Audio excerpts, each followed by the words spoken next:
Muito bem, está começando mais um Pontualizando na sua semana, trazendo as últimas informações da política do Brasil. Para você, Shemuel Zakai, obrigado pela sua presença, seja bem-vindo. Boa tarde, Shimon. Boa tarde a todos vocês que nos acompanham pelo Pontualizando. Muito bem, vamos à notícia que moveu o Brasil, parou o Brasil no dia de ontem, né, na quarta-feira, que foi quando os deputados e senadores recomeçaram seus trabalhos na Câmara, né, no Congresso Nacional e no Senado Federal. Já ontem nós vivemos praticamente um terceiro turno das eleições, que era a eleição mais aguardada e mais concorrida, que foi a do Senado Federal, a presidência do Senado Federal, no qual concorria a reeleição Rodrigo Pacheco, que acabou reeleito, e Rogério Marinho,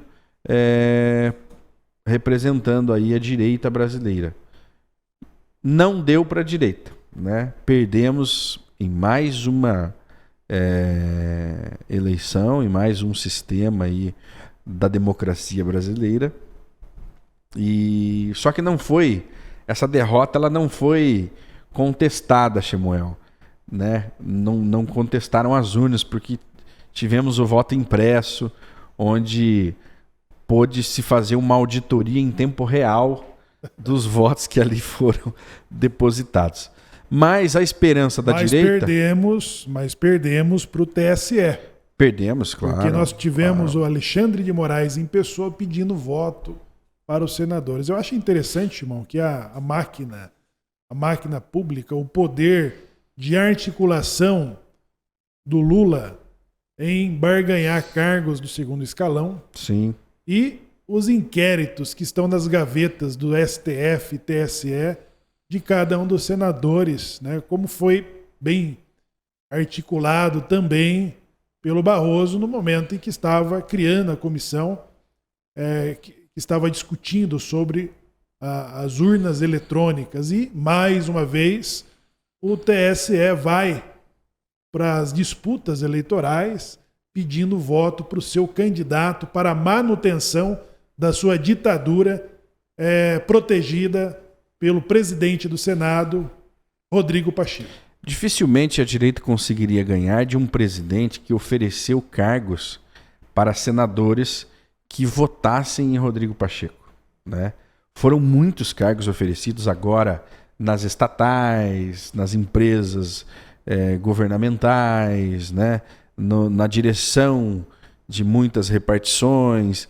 Então, e não é um emprego direto para o senador.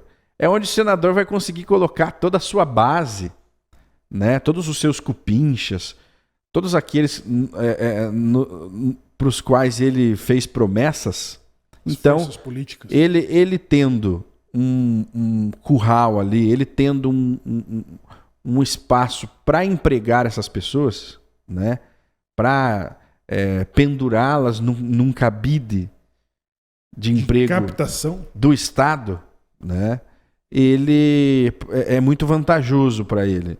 Então, aquele que votou em Rodrigo Pacheco em troca vai cobrar, vai atrás de Lula para cobrar. E aí, Shemuel, é que começam as traições, as vinganças, né? Porque esse governo do PT, ele não está cumprindo com as promessas que fez durante a campanha, durante os momentos difíceis. Nós temos uma grande traição cometida pelo PT, que já está repercutindo negativamente para o próprio PT, que é a traição a Roberto Requião. Requião, no Paraná, concorreu aí ao governo de estado e não conseguiu, né? Mas tinha a garantia de Lula que, se apoiasse Lula, inclusive o Requião foi para o PT, né? Se apoiasse o Lula, Requião teria a presidência da Itaipu. Simplesmente a maior estatal do Brasil e uma das maiores do mundo, com um orçamento bilionário. Assim como a Petrobras, a Itaipu também é a menina dos olhos dos governos que passaram pelo Brasil, né? Porque a Itaipu, ela, além de ter um orçamento gigantesco, ela também serve para cabide político. Para cabide político, onde você poderia colocar ali toda a sua família, todos os seus amigos, todos os seus conhecidos, e ainda sobra espaço para empregar pessoas. Você imaginou quantas pessoas da família, da clã do Requião e dos seus cabos eleitorais estão enfiados, né, nas estatais, Estariam, nas né, Chimão? Porque o Requião foi traído. Ele foi traído nessa. Ele foi traído. Mas tem, né, Chimão? Quando você mexe no Ceará ali e você vai sacudir as empresas, quantas famílias Gomes, quantos da família Gomes estão ali instalados, de irmãos e cunhados e primos, né? Agora, o Requião perde, né? Ele perde. Porque cabe eleitoral você ser um governador, disputar para governo, para o Senado, para deputado, erguendo a legenda da coligação do partido, foi o que o Requião fez. O Requião puxou voto, porque ele tradicionalmente é conhecido no Paraná, ele potencializou um Estado conservador a puxar voto para o PT. Sim, ele deu uma ressuscitada ali, uma reaquecida na esquerda paranaense, que estava bastante adormecida e que tem o seu percentual. Tem o seu percentual. Era inviável ele ganhar as eleições como governador, mas como cabo eleitoral ele tinha o potencial de puxar o voto para a candidatura do Lula. E teve o seu... apunhalada. Ele foi apunhalado. E assim como o Requião... Deram uma mona pro... Deram uma mona. Deram uma mona pro Requião comer. Nós trouxemos o Requião pro assunto porque, assim como o Requião, muitos outros senadores receberam essa proposta, né? Votem em Pacheco, votem em nossas emendas, e assim que começou o Petrolão, Mensalão, né? Votem nessa nossa necessidade política e vocês serão recompensados de alguma forma. Hoje, as recompensas são colocações na máquina estatal, né? Mas como o Requião foi traído, e é uma das pessoas mais importantes para o Lula disse num debate, apesar que ele é um grande mentiroso, que 2 pessoas no Brasil são tão importantes para ele a ponto dele chorar e tudo mais. Um é o Requião, né? E o outro era o Ciro Gomes. Né? Que ele falou que existiam 2 pessoas no Brasil que ele respeita como irmãos e filhos. Um era o Requião e outro era o Ciro Gomes. Mamona para você, Requião. Requião foi traído. E assim como o Requião, o PT ele está mais preocupado em se manter no jogo político, né? Porque ao mesmo tempo em que ele tomou o poder, a sua permanência lá é muito frágil, né? O PT precisa se consolidar e ele precisa de apoio verdadeiro e real. Existem políticos e pessoas muito mais perigosas para o governo Lula do que o próprio Requião, né? Que podem causar um estrago muito maior, como aconteceria se o Rodrigo Pacheco perdesse a eleição para o Senado Federal. Então venderam o pai, a mãe e vão entregar? É provável que não entreguem. Timão, o Lula ele sabe articular com a máquina pública de que o Alckmin falou no seu discurso. Sim. Né? A máquina pública ela está sendo usada a todo vapor. As funções e cargos do segundo escalão estavam sendo reservados para esse momento. Porque o PT precisa ter governabilidade. O mensalão não pode ser mais escancarado como foi na direção de Zé Dirceu, ou do Petrolão do Palocci, do Lula. Não. Então esses cargos, essas funções de segundo escalão têm que garantir a governabilidade que ainda acontece nos próximos 2 anos, que é quando teremos uma nova eleição para a presidência do Senado e da Câmara. E se isso não for cumprido, ele pode perder, porque esse terceiro mandato do Lula, ele conseguiu vitória das suas pretensões, dos seus candidatos, tanto para o Congresso como para o Senado. Porque nos 2 mandatos do Lula e também no da Dilma, todos esses eles foram eles sofreram derrotas quando eles impuseram apoio ou candidatura própria nessas pastas. Quando eles tentaram dominar Senado, Câmara, né, o Legislativo e o Executivo, eles levaram revés. Né? O último, e que até hoje essa ferida não se curou, foi com o Eduardo Cunha. Eduardo Cunha foi concorrer à presidência da Câmara e o PT o PT de Dilma se recusou a apoiá-lo e lançou um candidato próprio. Né? Cunha venceu e 3-4 meses depois entrou com liberou né, impeachment. O processo de impeachment da Dilma Rousseff. Mostrou para o PT que ele não pode dominar o poder sozinho. Tem que dividir. Né? Ou seja, o PT trai as suas bases. Ou seja, o PMDB não foi apoiado na sua candidatura pela Dilma Rousseff. O Lula perdeu para o Severino do Baixo Clero, que ganhou a presidência, né, no governo Lula. Exatamente. E dessa vez eles não brincaram em lançar candidatura própria, mas apoiaram o Pacheco, que já está fazendo um bom trabalho em blindar a ditadura do STF de Alexandre de Moraes. Né? Inclusive, chegam-nos informações dos dias que precederam essa eleição do Senado que os ministros do STF estavam bastante apreensivos com uma eventual vitória de Marinho, né, para a presidência do Senado, porque é óbvio que de repente poderia não haver um impeachment de um ministro, mas a vida deles, né, essa liberdade toda que eles estão tendo para usar e abusar das suas posições seria limitado, né? O Senado, principalmente quando o STF ele evoca para si os poderes do Legislativo, né? E esse é um problema muito grande. Inclusive, num discurso desesperado, o próprio Pacheco prometeu legislar em cima do que o STF evocar para si. Ou seja, ele, num movimento desesperado para não perder votos por conta do STF, ele acabou prometendo ali se posicionar frente ao STF quando o STF tomar as prerrogativas do Senado e do Congresso Nacional. Vamos ver isso na prática? Dificilmente. Né? Ele tem... Alexandre de Moraes tem uma coleira no Rodrigo Pacheco. Tem. Né? São os inquéritos, né?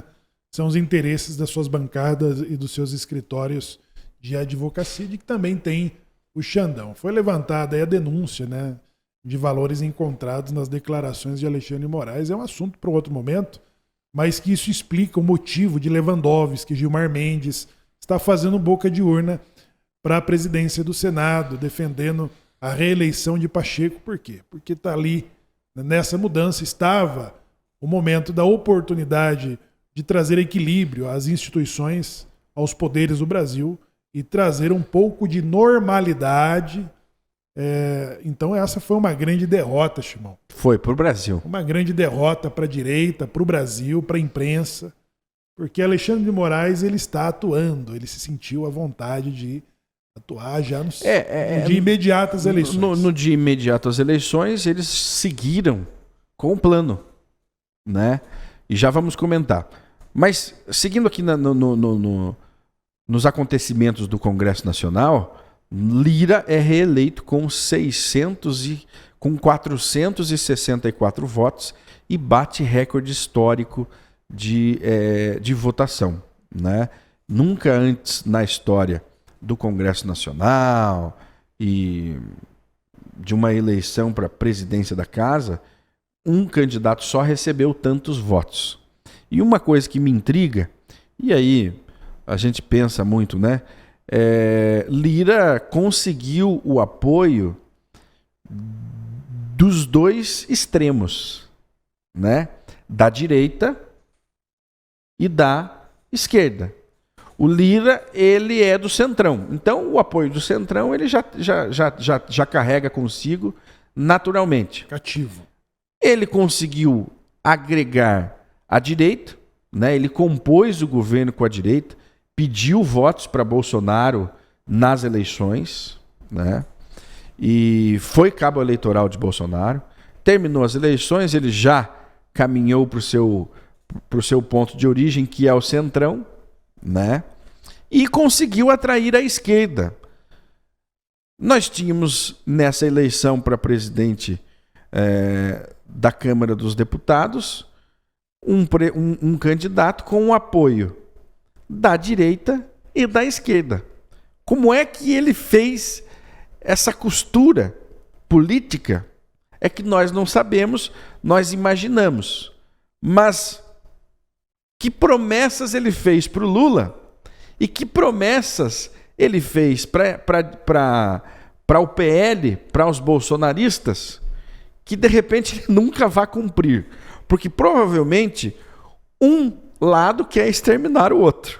E agora, como fica Rodrigo Pacheco? Rodrigo Pacheco não, Arthur Lira, que hoje seria o homem mais poderoso do Brasil. Eu acredito que depois de uma eleição dessa, Samuel, o Xandão passa para o segundo escalão de poder e o Rodrigo Pacheco, o Arthur Lira, hoje é o mandatário, o manda-chuva no quesito poder do nosso país.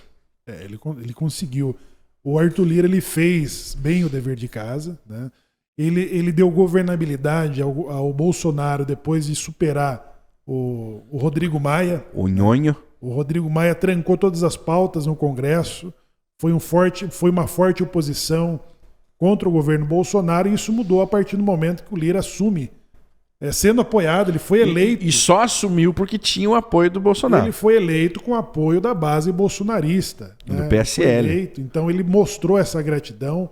Foi cabo eleitoral da candidatura do Bolsonaro, ele se declarou nisso, né?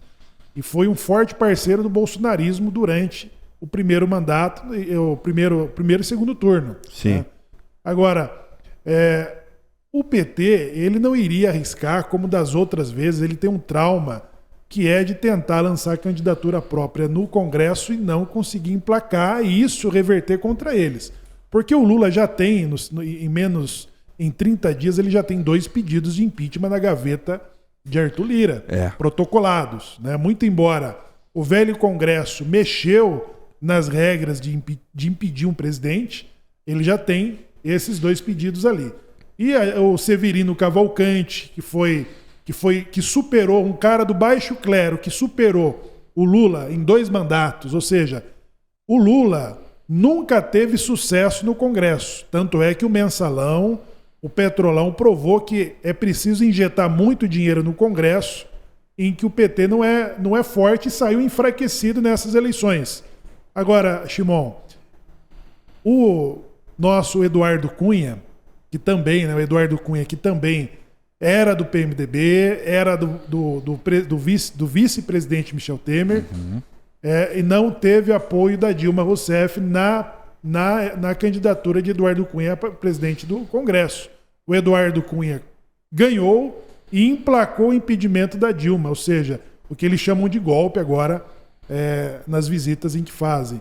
Aí, Shimon, o PT, com esse trauma, não pode lançar candidatura própria e nem brincar com o Arthur Lira, como você bem disse, você definiu muito bem o poder que o Arthur Lira entra com uma votação histórica no Congresso. Ele pode jogar em qualquer um dos lados, inclusive de criar dificuldades até o STF, que tinha um protagonismo de legislador e até de executivo, quando interfere nas nomeações da Polícia Federal, como ele fez. Hoje, Samuel, o Arthur Lira, ele tem uma grande facilidade para tocar para frente projetos de lei que limitem os poderes do STF, inclusive.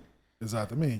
Podemos ter aí uma de suas promessas à direita sendo esta, de limitar os poderes do STF, né? Olha, nós apoiaremos em peso, até porque a maior bancada no Congresso Nacional, na Câmara dos Deputados, é de direita, é do PL, né?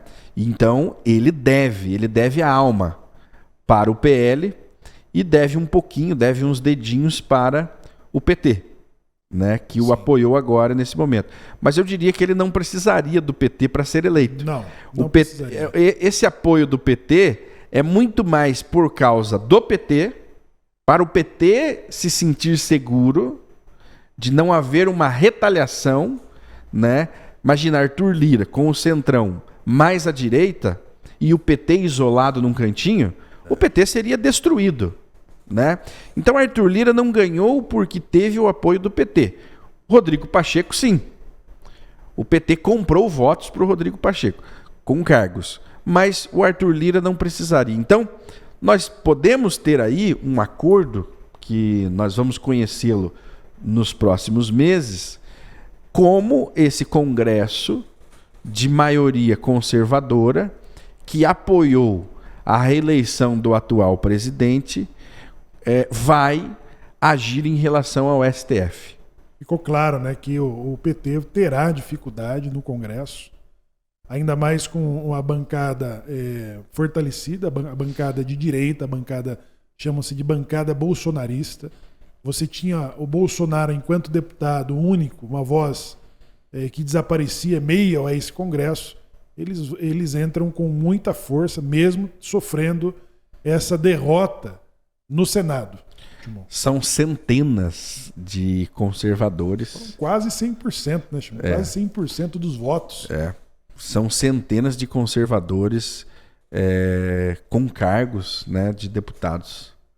Alguma coisa há de acontecer. A derrota de ontem no Senado, ela significou bastante coisa, com certeza. É o Senado que consegue trabalhar diretamente nas questões do Executivo, da fiscalização do Executivo e também do Judiciário, né, do STF. É o Senado que pauta diretamente isso tudo. Porém, a Câmara dos Deputados tem o poder de criar novas leis, né, e de limitar certas funcionalidades de todos os poderes. Vamos ver o que vai acontecer nos próximos dias. Hoje, o que nós temos de fato perdemos mais uma vez no Senado. Na Câmara, o jogo está seguindo. Nós vamos ter que esperar para ver o desenrolar de tudo isso. Fato é que o apoio da direita para a reeleição de Arthur Lira não é um apoio bobo e nem um apoio à toa. Tem coisa aí. Tem coisa aí, sem sombra de dúvidas. Porque facilmente a direita poderia ter lançado para embolar o meio de campo um candidato próprio, né, de direita para concorrer com Arthur Lira. E aí sim, estaríamos polarizados ali. Se a direita apoiasse a candidatura do Novo no Congresso, já daria uma dificuldade para o Arthur Lira. Já daria. Então, o homem é tão forte, de 513 votos, ele recebeu 464. E aí, o Chico Alencar, lembra do Chico? Ele voltou, né? Ele estava na prefeitura do Rio de Janeiro como vereador e agora voltou aí como deputado. Ele recebeu 21 votos e o Van Hatten, de Santa Catarina, recebeu 19 votos. E ainda houve 5 votos em branco. Quem é que vota em branco no momento desse, né? Mas existem sim os isentões lá. Samuel, então, das questões políticas, nós temos estas informações. Agora, Marcos Duval, que protagonizou uma cena até intrigante com o Flávio Dino, com o governo atual, em relação aos atos do dia 8 de setembro, onde ele afirmava ter denúncias, afirmava ter provas de que o governo prevaricou, de que foi uma armação, de que Flávio Dino sabia de tudo, Lula sabia de tudo. Marcos Duval anuncia que renunciará ao mandato após o encerramento do seu primeiro ciclo de senador, que foram os primeiros 4 anos. Senadores governam por 8, né? Exercem o seu mandato por 8. Então, ao iniciar o segundo ciclo, ele renuncia, deixando aí o cargo vago para o seu suplente. Mas, intrigantemente, ele aparece hoje com acusações a Bolsonaro, né? Dizendo que Bolsonaro propôs a ele um golpe de Estado, né? Que Bolsonaro solicitou dele a ajuda para dar um golpe de Estado no Brasil. Muito estranho. Ontem, ele acusava o governo Lula, depois ele parou, ele recebeu 50 bilhões. É 50 bilhões? 50 milhões em emenda do relator. 50 milhões em emenda de relator para apoiar a candidatura do Pacheco. E ele mesmo confirma isso em vídeo. Ele mesmo confirma. Hoje ele renuncia e sai atirando para o lado do Bolsonaro. Olha, Simão, os capixabas acordaram envergonhados hoje, né, com a atuação de como se enterrar uma carreira política. Ele conseguiu superar o Sérgio Moro, que está lá, né? Que foi eleito, conseguiu ser eleito com uma expressiva votação no Paraná depois de ter saído atirando contra o próprio governo, depois de de várias tentativas frustradas, lançar uma candidatura à presidência, mas o Sérgio Moro conseguiu se redimir, pelo menos com os seus eleitores do Paraná. Agora, os capixabas não tiveram tempo de ter um herói que apareceu a partir do dia 8 de janeiro com protagonismo, defendendo o seu colégio eleitoral do Espírito Santo, defendendo as pessoas que foram encarceradas no campo, no campo de prisão coletiva de Alexandre de Moraes, do TSE, e fez um embate forte com o ministro da Justiça, o Flávio Dino,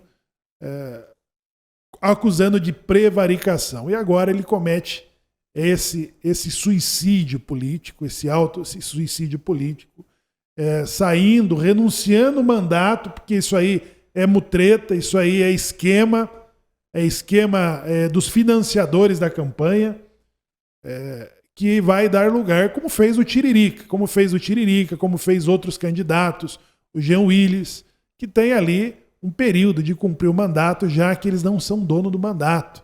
O mandato tem um forte financiamento por trás e que vai dar ao suplente, né? Até porque ele fez todo esse enfrentamento, ele se apresentou como uma candidatura, um candidato, como um político conservador, fazendo uma defesa a uma importante fatia da sociedade brasileira que é conservadora e que se sensibilizaram com a prisão de quase 1.500 pessoas envolvidas ou acusadas, né, de depredação no Palácio do Planalto e nos prédios dos 3 poderes, Shimon.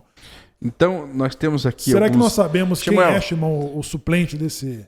Pois é, acabei de receber aqui também, porque tudo muda, né? Ele acabou de recuar da desistência né? Da renúncia.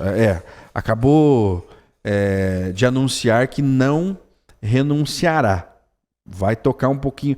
Mas qual que é o medo dele agora? É ser preso? O que está acontecendo com esse cara? Timão, né? Olha o Daniel Silveira, né? Porque o que aconteceu é o seguinte, deixa eu pegar aqui. Nossa, eu tava com o negócio na mão, meu.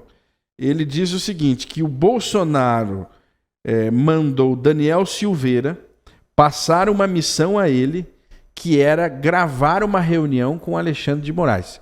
E agora ele esteve em reunião com o Alexandre de Moraes fazendo essa denúncia. Olha que imbróglio. Olha que rolo que esse cara armou, né? E ele amanheceu atirando hoje de manhã, justamente contando. Eles tentaram... Fui coagido. Eles tentaram me coagir. Eles fizeram de tudo para que eu gravasse o ministro. Como se isso fosse passivo um golpe de prisão, né? Como se isso tivesse sido de Estado. um você golpe gravar de Estado. A conversa. Você gravar um ministro do STF é golpe de Estado? O Lula foi gravado no próprio sindicato, vazado para a revista Veja nas eleições que ele era cabo eleitoral de Dilma Rousseff. É de praxe. O Sérgio Moro gravava as reuniões de ministério para vazar para a Globo. Como também os vazamentos, né, das gravações do período que comandou a Lava Jato, também com o intuito de mandar para a Rede Globo, para a mídia. Agora, gravar a conversa de ministros, de uma atuação de atividade política de ministro eleitoral, de ministro da Justiça, que golpe é esse, irmão? Pois é, não há golpe nisso, né? Esse Arthur Duval é mais um oportunista que tenta se aparecer para o rei, um bobo da corte, que tenta ludibriar.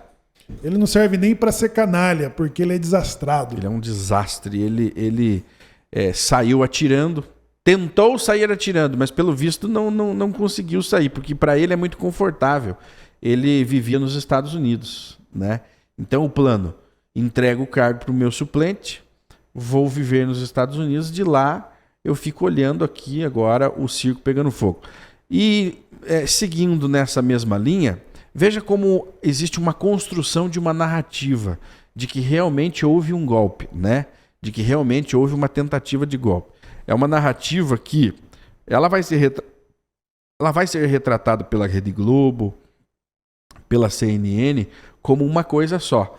Mas são peças separadas. Nós tivemos hoje a prisão de Daniel Silveira, né? Ele foi preso em Petrópolis, no Rio de Janeiro, por descumprir medidas cautelares impostas pelo STF.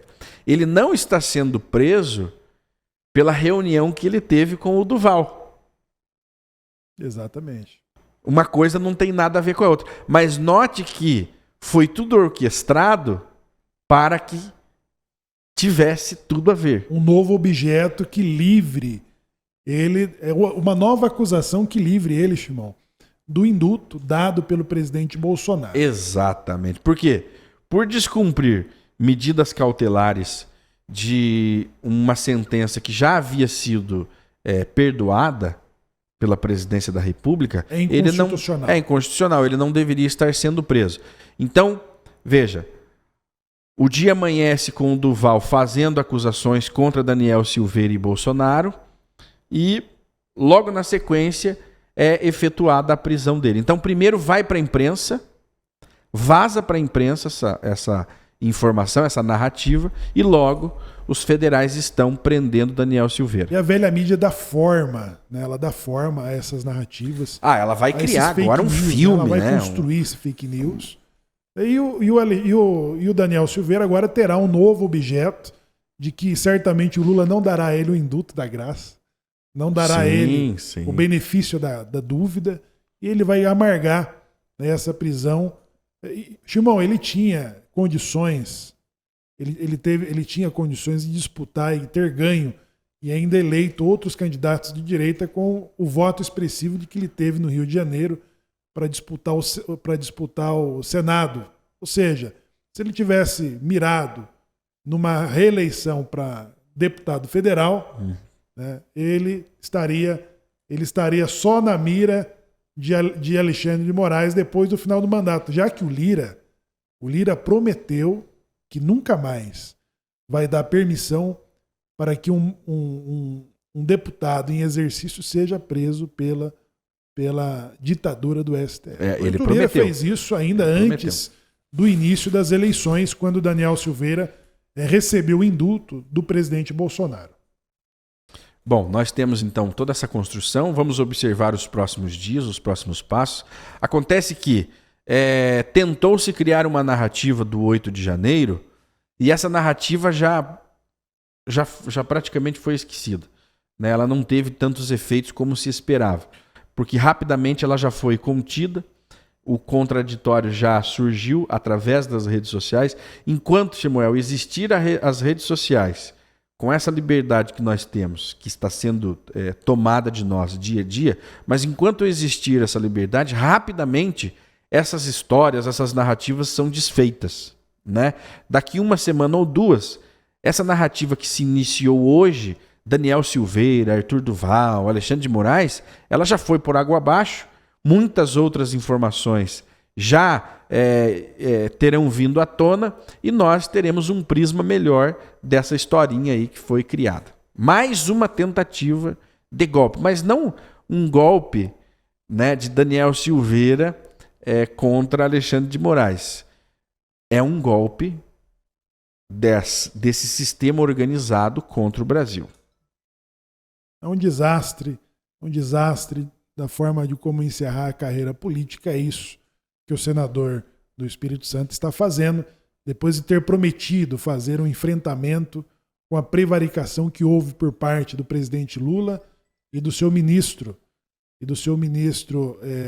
Flávio Dino, e também do STF, de que haviam sido informados pelo GSI sobre o que aconteceria no dia 8, a previsão dada a eles, ou seja, estava desmascarando o objeto de manter presos mais de 1.500 pessoas por depredação nos prédios institucionais em Brasília. Vai fazendo L aí. Hospedado em suíte mais cara de hotel de luxo, Lula reclama e se diz sem palácio. O governo federal paga 216 mil em hospedagem de Lula em hotel de Brasília. Samuel, o cara que prometeu R$600, né? R$600 mais 100 e pouco por criança por família carente, né? Que prometia uma picanha, uma cervejinha. O pai dos pobres, ele não deu 1 centavo de aumento para o salário mínimo. Ele deu 1 bilhão, liberou 1 bilhão para a Lei Rouanet, para Cláudia Raia, que já pegou os seus 5 milhões, né, para os artistas da Globo. Ele liberou verbas para comprar votos para Rodrigo Pacheco, deu cargos, e ele não deu R$1 para o trabalhar. Não teve aumento. Esse mesmo pai dos pobres está hospedado num hotel que custa R$216 mil. O pai dos pobres. Esse mesmo Lula, hipócrita, que critica a classe média por ter 2 televisores, por ter um carro do ano, por fazer viagens para fora do país, é o mesmo Lula que se hospeda num hotel de R$216 mil pagos pelo dinheiro público. Bolsonaro, caso não tivesse um palácio para morar, estaria hospedado num quartel. Até o Michel Temer, né, Shimon, se hospedou, ele cumpriu o mandato como presidente no Palácio do Jaburu. Sim. Né, que é um outro palácio que é de uso presidenciável.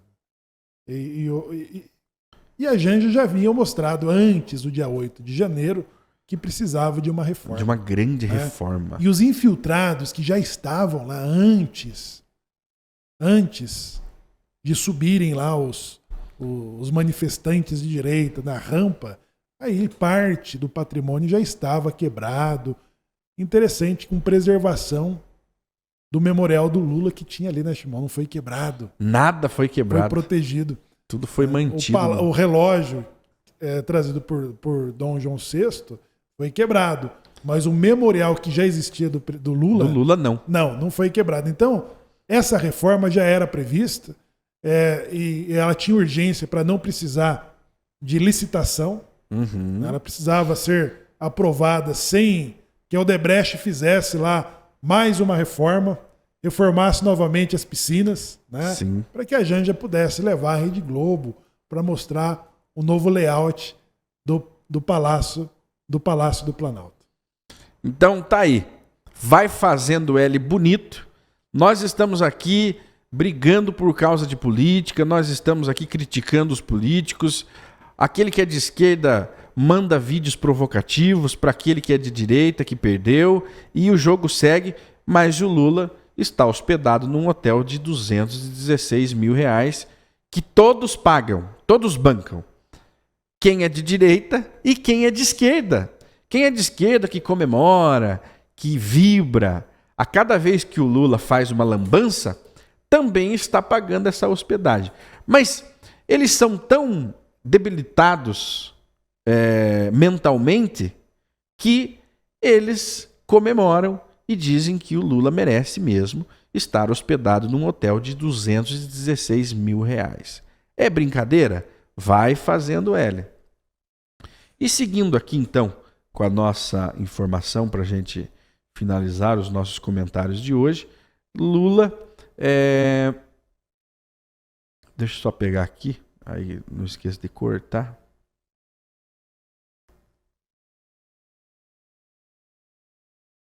Tem um das armas, né? Só que eu não tô com ele aqui agora.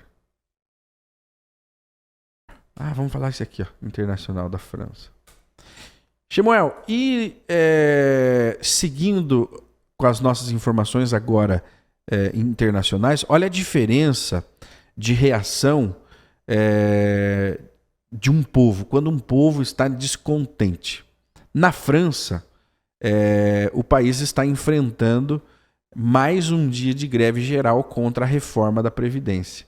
Ou seja, a França está paralisada porque o povo não concorda com as reformas que estão sendo propostas e aprovadas pelo governo Macron, pelo governo Lacron. O Macron, assim como o Lula, ele faz o seu discurso de que devemos controlar as mídias, devemos regular os meios de comunicação, controlar as fake news. Por quê? O Lacron, lacrador, ele também tem medo do povo. A diferença do francês com o brasileiro é que o francês para tudo e se não melhorar, o francês vai lá e quebra tudo.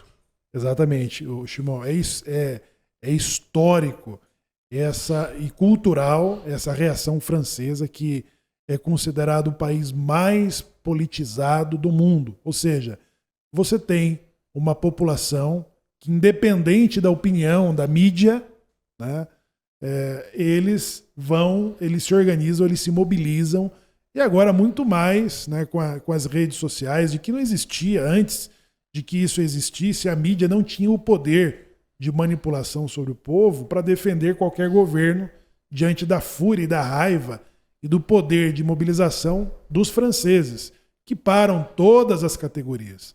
Então, quando a reivindicação é dos professores, param todas as demais categorias para defender os direitos para o Brasil, dos professores. Para o país todo. Né? Para o país todo. Jamais eles teriam aceitado uma atuação de manobra jurídica do STF de soltar um candidato indesejado. Meu Deus. Indesejado na política francesa.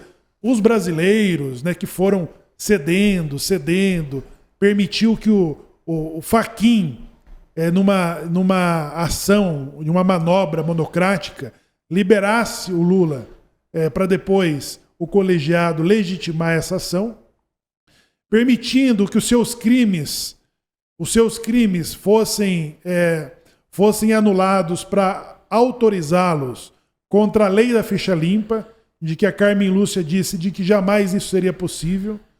Agora, os brasileiros estão sendo politizados, mas não tem ainda a mobilização dos franceses para reivindicarem seus direitos, de se unirem pelos caminhoneiros, de se unirem pelos professores, de se unirem pelos enfermeiros, pelos aposentados, como está acontecendo na França, já que a reforma de Previdência está tentando, o governo tenta empurrar a goela abaixo dos franceses.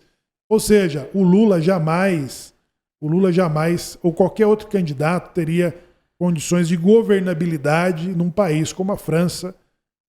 E o Macron, que já apanhou na cara, eu não sei como que ele conseguiu ser reeleito. E vocês devem lembrar muito bem de 2 semanas atrás, onde surgiram aí o caso dos índios Yanomamis, né? Mais uma narrativa levantada por esse governo. Ele vem tentando construir narrativas para justificar certas ações. E aí você vai olhar, se você olhar estas ações isoladamente, você não vai entender muita coisa. Tá, mas o que eles estão querendo com isso? Porque eles trazem um caso como o 8 de janeiro, né? Eles promovem certos acontecimentos, tomam determinadas atitudes, algumas públicas e outras por debaixo dos panos, eles se organizam, aí aquilo ali arrefece, logo lançam outro tema e outro tema. Então nós tivemos há 2 semanas atrás o caso dos índios Yanomamis, que apareceram desnutridos, e aí houve todo um movimento. A Globo parou, os atores e atrizes da Globo choravam por conta dos índios Yanomamis. Lembrando que nós tivemos índios que foram presos em Brasília e estão esquecidos até hoje. Cadê o índio? Cadê o índio Chavante? Ok, o PT ele foi arranjar o seu próprio índio para defender Yanomami. Aí apareceram os índios desnutridos, morrendo, sofrendo, passando por grandes calamidades. E nós temos hoje... Por isso que eu digo que a rede social é um perigo para governos autoritários e ditaduras. Porque ela desmente todas as narrativas muito rápido. Ex-presidente da FUNAI surgiu, coloca na tela aí, diz que Maduro autorizou garimpo em área Yanomami. E aí nós temos também um deputado venezuelano confirmando que os índios Yanomamis que estavam no Brasil servindo de amostra do terror feito pelo garimpo foram enviados da Venezuela para o Brasil. Quer dizer, é mais uma criação de narrativa para que algo seja feito. E aí agora nós também já sabemos o que aconteceu. Né? Nós tivemos o espaço aéreo daquele território bloqueado, fechado, a navegação também fechada, e uma nova demarcação de terras indígenas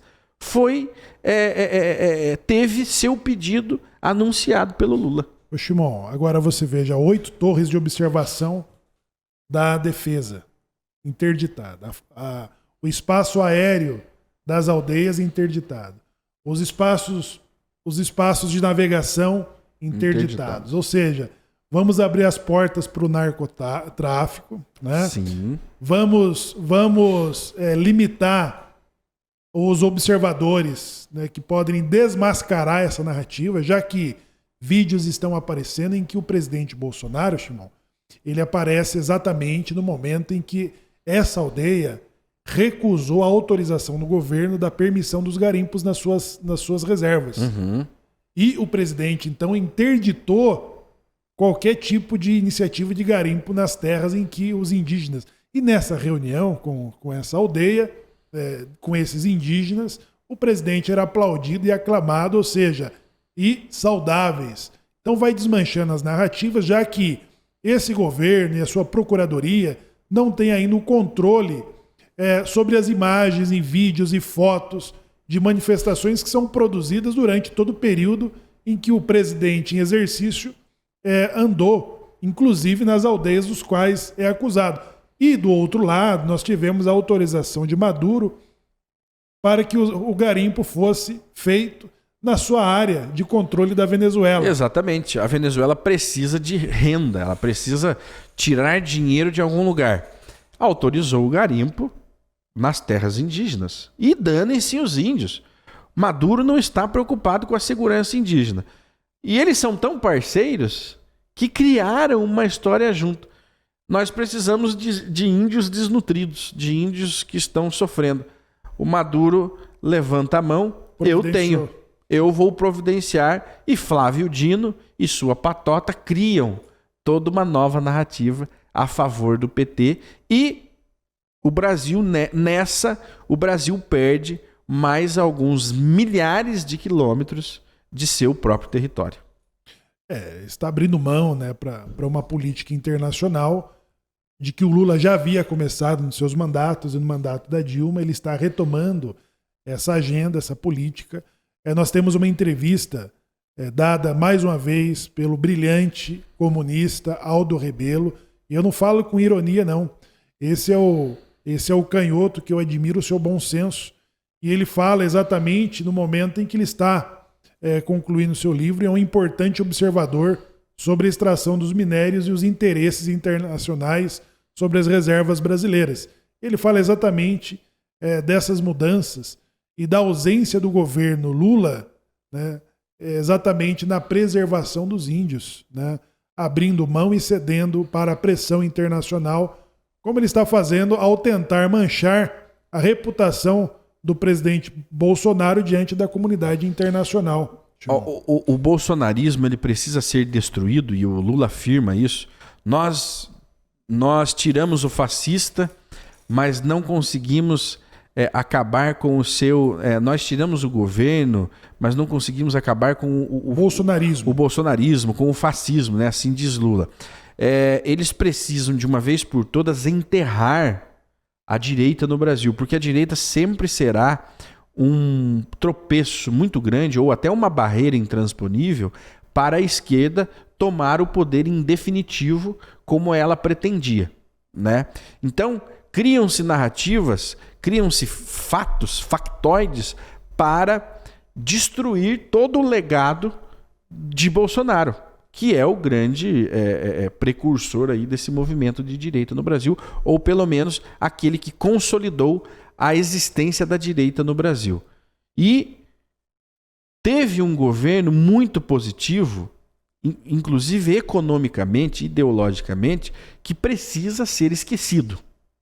O brasileiro precisa, de uma vez por todas, esquecer que Bolsonaro esteve ou passou pelo poder executivo aqui no Brasil. Então, dia após dia, narrativas são criadas entre o atual governo, entre os demais poderes, entre a imprensa, para destruir aquilo que foi construído nos últimos 4 anos. E o bolsonarismo que precisava ser destruído nas ruas aconteceu no dia 8. Isso aí, né, ele conseguiu destruir todo o movimento bolsonarista que estava nas ruas através da narrativa que fez dessa simulação do dia 8 de janeiro.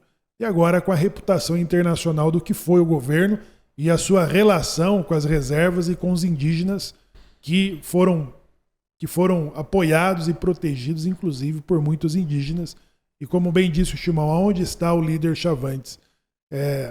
Está na sala de Alexandre de Moraes? Cadê o índio? Cadê o índio? Existem os índios Yanomamis e existe o índio Chavante. Cadê o Chavante? Aquele que protestava em Brasília. Esse ainda continua desaparecido nas mãos de Alexandre de Moraes. Enquanto eles criam narrativas, histórias, factoides, eles conseguem enfiar mais uma trolha gigantesca. Nessa sequência aí, em que o Lula resolveu voltar os olhos para a causa indígena, né, com a colaboração de Maduro, eles já propõem a criação de 13 novas terras indígenas. Né? Ou seja, 13 novas regiões que serão demarcadas com a desculpa de proteger os índios. Agora, eu não vejo como proteger os índios isolando eles no meio do mato. Né? O índio ele precisa de comida, o índio ele precisa de uma infraestrutura mínima, assim como todos nós. Por que a necessidade de demarcação para isolar ainda mais os povos indígenas do que a sociedade, do que esse mundo globalizado tem a oferecer, inclusive saúde? Chimão, o Brasil está sendo vendido, né? Isso já foi denunciado pelas Forças Armadas. Nós tivemos aqui o rei da Noruega, que está instalado nessas reservas indígenas durante o governo Lula. A Alemanha novamente, a Alemanha recebeu, através de Angela Merkel, uma grande comissão de representantes da tecnologia, e o Aldo Rebelo, como ministro, ele programou a visita de Angela Merkel com a sua comitiva para São Paulo, para o Rio de Janeiro, para Minas Gerais, que são os polos tecnológicos. Para onde a Angela Merkel foi, a ministra foi? Para o Amazonas. Ou seja, agora nós recebemos o chanceler alemão, o ministro alemão, agora recentemente.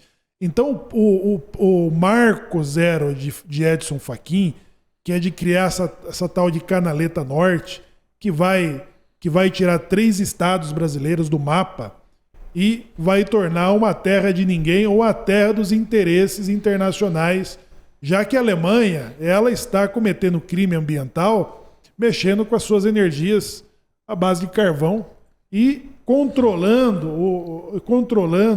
essa pressão internacional para restringir o Brasil e para forçar a política e a sociedade e governos corruptos, né, a entregarem as nossas reservas ambientais e minerais, a nossa fauna nas mãos dos interesses internacionais, Simão. Por que um estrangeiro teria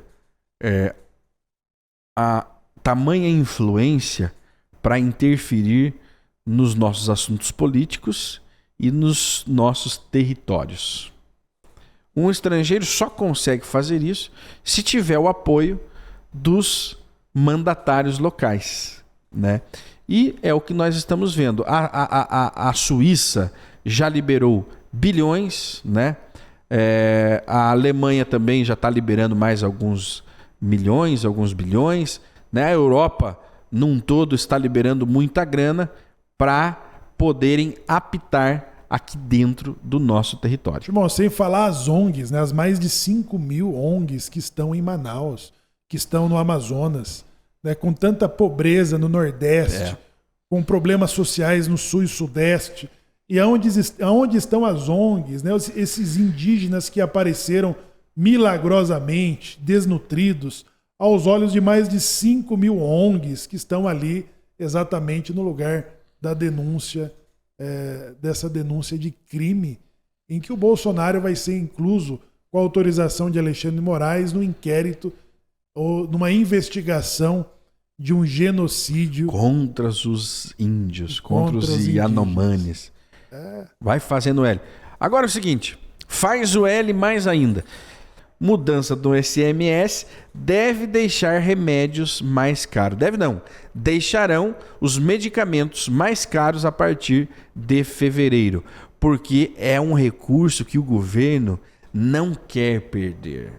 Então, se você está morrendo, morra de uma vez por falta de remédio. Porque não é com nossa ajuda que você vai ter medicamentos mais baratos. E diga-se que o governo é o principal cliente da indústria farmacêutica, né?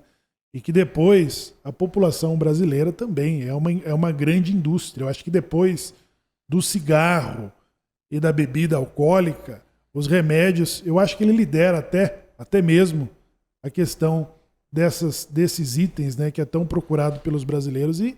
E lembra-se, né, pessoal? Lembra-se do ICMS criado pelo Fernando Henrique e que o Lula tentou com que o Congresso estendesse por mais 10 anos, né, que você pagasse o CPMF das transações bancárias de todos os brasileiros. No passo que o governo Lula tirou do agro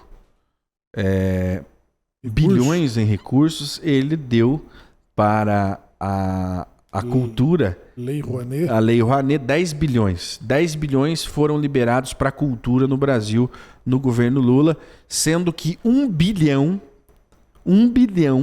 foi liberado para a Lei Rouanet. Lei Rouanet que deu, já no seu primeiro dia, 5 milhões para a atriz Cláudia Raia, mas não deu R$18 de aumento para o pobre que ganha salário mínimo. Cláudia Raia precisa de recursos porque ela está perto de entrar na terceira idade, né? Então, a exemplo do que aconteceu com a Dercy Gonçalves, a Cláudia Raia não tem mais as coxas, eu acho que asseguradas, né, pelo plano que ela tinha de seguro das suas coxas. Então, a Lei Rouanet vai auxiliar essa pobre artista a manter-se no seu plano de aposentadoria. E CPI do abuso de autoridade do STF e TSE iniciou, né, com o recolhimento de novo, né, mais uma vez, de assinaturas. Aquele pedido que teve as assinaturas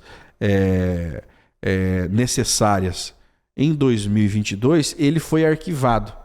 Então precisou iniciar um novo pedido de assinatura, uma nova criação, mas já tinham aí mais de 60 assinaturas nos primeiros dias da coleta, né, com o deputado Marcelo Van Hatten, que inclusive foi candidato aí à presidência da Câmara dos Deputados.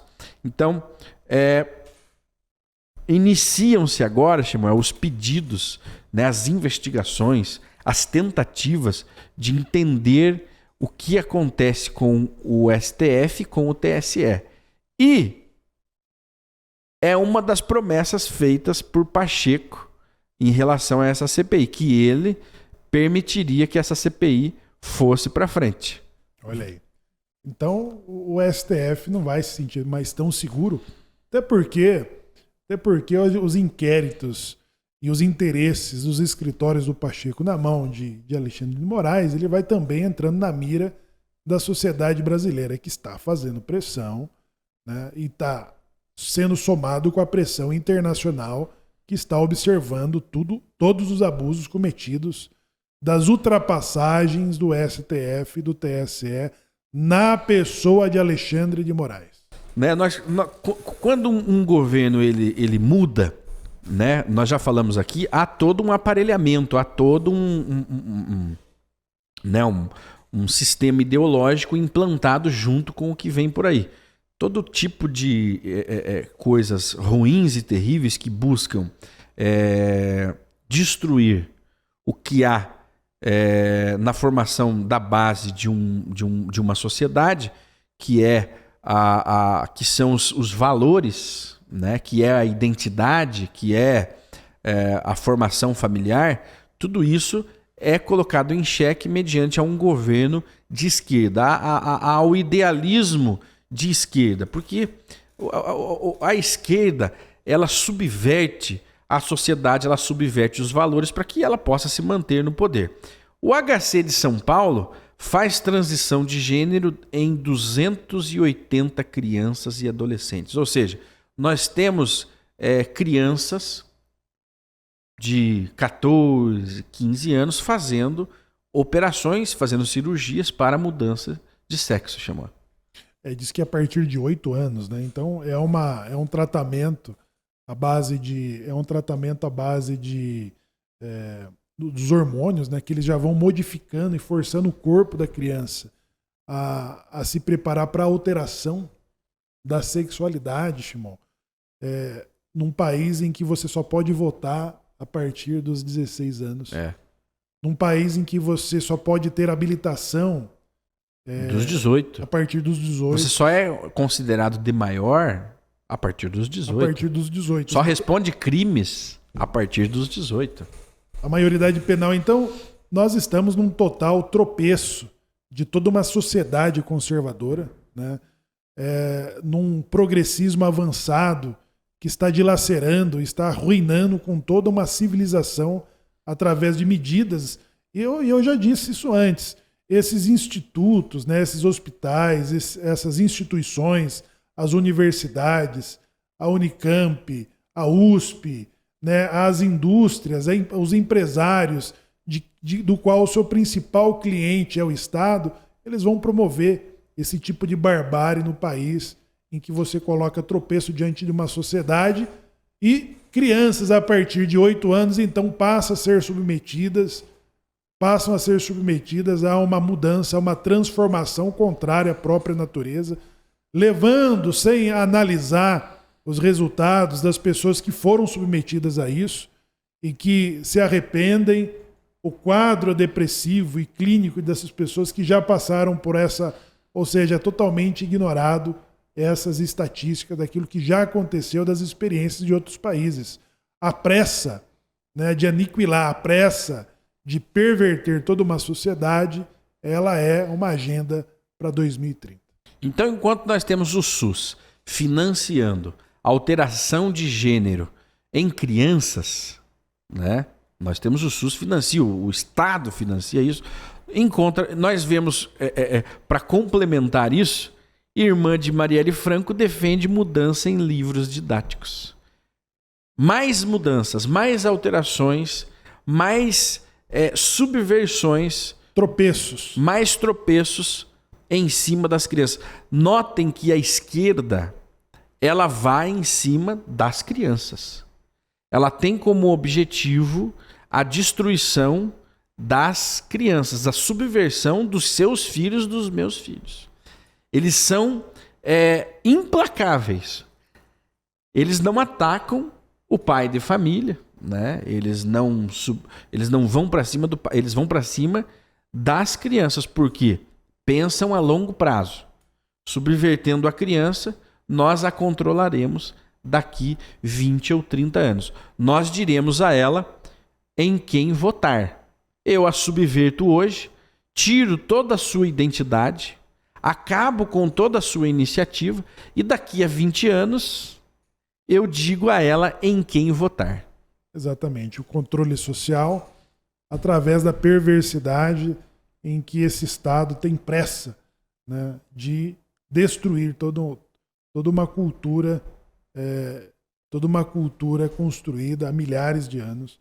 Esse governo vai com agressividade. Então nós teremos de volta, muito em breve, os livros didáticos dos seus filhos, né, ensinando com o dedinho como que faz sexo anal, como que faz, entre outras coisas, acelerando, né, mudando e forçando os desenhos, né, os filmes, as músicas, tudo isso já está pronto, já está funcionando para que essas medidas, para que esse sistema educacional e cultural venham finalizar o que o Estado havia começado e interditado com escândalo feito pelo deputado Jair Bolsonaro, que denunciou o MEC e as revistinhas do ministro da Educação, Fernando Haddad, que ensinava como que o seu filho e sua filha, como que funcionava o sexo anal entre crianças. Muito bem. Nós ficamos por aqui, voltamos na sequência com mais informações e mais notícias para você.